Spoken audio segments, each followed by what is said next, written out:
మాజీ మంత్రి, YCP senior నేత కొడాలి నాని ఆరోగ్యం నిలకడగా ఉన్నట్లు తెలుస్తోంది. గుండె సంబంధిత సమస్యతో బాధపడుతున్న కొడాలి నాని మొదట హైదరాబాద్‌లోని ఏఐజీలో చికిత్స పొందారు. మెరుగైన వైద్యం కోసం ఆయన్ని ముంబైకి తీసుకువెళ్లాలని కుటుంబ సభ్యులు వారం క్రితమే నిర్ణయించారు. అయితే ఉగాది పండుగ ఉండడంతో పాటు వైద్యుల సూచనతో ముంబైకి సోమవారం అయితే తరలించారు. ముంబైలో ప్రస్తుతం ఆయనకు ట్రీట్‌మెంట్ అయితే జరుగుతోంది. శస్త్రచికిత్స చేసినట్టుగా కూడా తెలుస్తోంది.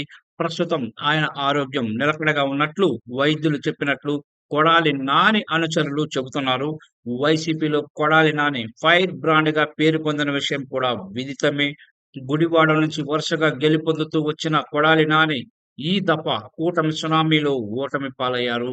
మరోవైపు అనారోగ్య కారణంతో కొంతకాలంగా ఆయన నియోజకవర్గానికి దూరంగా ఉంటున్నారు. జైల్లో ఉన్న వల్లభనేని వంశీని జగన్ పరామర్శించే సమయంలో ఆయన వెంట కొడాలి నాని కూడా ఉన్నారు.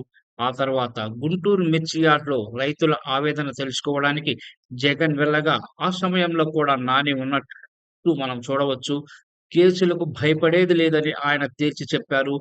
జైలుకెళ్ళడానికి తాను సిద్ధంగా ఉన్నామన్నారు.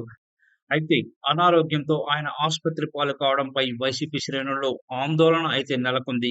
త్వరగా ఆయన కోరుకుని తిరిగి రావాలని వైసీపీ శ్రేణులు కూడా కాంక్షిస్తున్నాయి. జగన్ కూడా కొడాలి నాని కుటుంబ సభ్యులకు ఫోన్ చేసినట్టుగా సమాచారం. కొడాలి నాని ఆరోగ్య పరిస్థితి గురించి ఎంక్వైరీ చేసినట్టుగా కూడా మనకు వార్తలు వస్తున్నాయి. త్వరలోనే కొడాలి నాని ఆరోగ్యంగా తిరిగి వచ్చే అవకాశం అయితే ఉంది.